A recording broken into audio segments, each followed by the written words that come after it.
Heat ವೇವ್ನ ಅಬ್ಬರ ಜೋರಾಗ್ತಾ ಇದೆ. ಇದರಿಂದಾಗಿ ರಾಜ್ಯ ಆರೋಗ್ಯ ಇಲಾಖೆ ಕೂಡ ಈಗ ಅಲರ್ಟ್ ಆಗಿದೆ. ಹೀಟ್ ಸ್ಟ್ರೋಕ್ ಅಪಾಯವನ್ನು ತಂದಿಡಬಹುದು. ಹೀಗಾಗಿ ಮುನ್ನೆಚ್ಚರಿಕಾ ಕ್ರಮಗಳನ್ನು ಕಡ್ಡಾಯವಾಗಿ ತೆಗೆದುಕೊಳ್ಳಿ ಎನ್ನುವ ಸೂಚನೆಯನ್ನು ಆರೋಗ್ಯ ಇಲಾಖೆ ನೀಡಿದೆ. ಹೀಟ್ ಸ್ಟ್ರೋಕ್ ಅಪಾಯ ತಡೆಯೋದಕ್ಕೆ ಇಲಾಖೆ ಸಕಲ ಸಿದ್ಧತೆಗಳನ್ನು ಕೂಡ ಮಾಡಿಕೊಂಡಿದೆ. ರಾಜ್ಯದ ಎಲ್ಲ ಜಿಲ್ಲೆಯಲ್ಲೂ ಕೂಡ ಕ್ರಮಕ್ಕೆ ಆರೋಗ್ಯ ಇಲಾಖೆ ಸೂಚನೆಯನ್ನು ನೀಡಿರುವಂಥದ್ದು. ಆರೋಗ್ಯ ಇಲಾಖೆಗೆ ಹೀಟ್ ಸ್ಟ್ರೋಕ್ನ ಸಮಸ್ಯೆ ಹಾಗೆ ಅದರಿಂದ ಬಳಲುವವರು ಆಸ್ಪತ್ರೆಗೆ ಬಂದರೆ ಬೇಕಿರುವಂತಹ ಅಗತ್ಯ ಕ್ರಮಗಳನ್ನು ತೆಗೆದುಕೊಳ್ಳಿ, ಅವರಿಗೆ ಸೂಕ್ತ ಚಿಕಿತ್ಸೆಯನ್ನು ಕೊಡೋದಕ್ಕೆ ಬೇಕಾಗುವಂತಹ ಕ್ರಮಗಳನ್ನು ತೆಗೆದುಕೊಳ್ಳಿ ಎನ್ನುವ ಸೂಚನೆಯನ್ನು ರಾಜ್ಯ ಆರೋಗ್ಯ ಇಲಾಖೆ ಈಗಾಗಲೇ ಎಲ್ಲರಿಗೂ ಎಲ್ಲ ಜಿಲ್ಲೆಗಳ ಆಸ್ಪತ್ರೆಗಳಿಗೂ ಕೂಡ ನೀಡಿದೆ.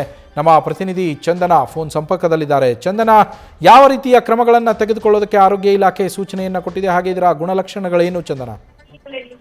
ನವೀನ್, ಈ ಬಾರಿ ಬಿಸಿಲಿನ ಹೊಡೆತವನ್ನ ಅಂದಾಜು ಕೂಡ ಮಾಡ್ಲಿಕ್ಕೆ ಆಗ್ತಾ ಇಲ್ಲ. ಅಂದ್ರೆ ಬರೋಬ್ಬರಿ 41 ಡಿಗ್ರಿ ಸೆಲ್ಸಿಯಸ್ ವರೆಗೂ ಕೂಡ ತಾಪಮಾನ ದಾಖಲಾಗ್ತಾ ಇದೆ. ಈ ಹಿನ್ನೆಲೆಯಲ್ಲಿ ಆರೋಗ್ಯ ಇಲಾಖೆ ಕೂಡ ಅಲರ್ಟ್ ಆಗಿರುವಂತದ್ದು. ರಾಜ್ಯದ ಎಲ್ಲ ಆಸ್ಪತ್ರೆಗಳಿಗೂ ಕೂಡ ಒಂದು ಡೈರೆಕ್ಷನ್ ಅನ್ನ ಕೊಟ್ಟಿರುವಂತದ್ದು. ಅಂದ್ರೆ ಪ್ರತ್ಯೇಕವಾಗಿ ಹೀಟ್ ಸ್ಟ್ರೋಕ್ ನಿರ್ವಹಣೆಗೆ ಅಂತಾನೆ ವಾರ್ಡ್ಗಳನ್ನ ನಿರ್ಮಿಸಬೇಕು. ಅದು ಮೇ 31 ಕೂಡ ಆಕ್ಟಿವ್ ಆಗಿರಬೇಕು. ಅಲ್ಲಿ ಔಷಧಿಗಳು ಏನೆಲ್ಲ ಬೇಕು ಚಿಕಿತ್ಸೆಗೆ ಎಲ್ಲವೂ ಕೂಡ ಲಭ್ಯ ಇರಬೇಕು. ಉದಾಹರಣೆಗೆ ಐಸ್ ಕ್ಯೂಬ್ ಆಗಿರ್ಬೋದು, ORS ಆಗಿರ್ಬೋದು, ಈ ರೀತಿಯಾದಂತಹ ಒಂದು ಉಪಕರಣಗಳನ್ನ ಅಲ್ಲಿ ಇಟ್ಟಿರಬೇಕು.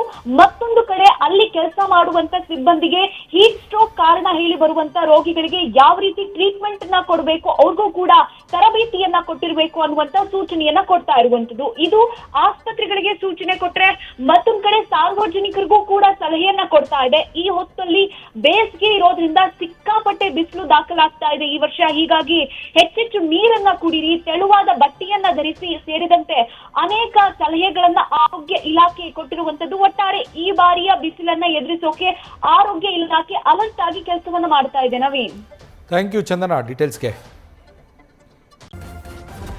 ನ್ಯೂಸ್ ಫಸ್ಟ್ ನಿರ್ಭೀತಿಯಿಂದ ನಿಮ್ಮ ಪರವಾಗಿ.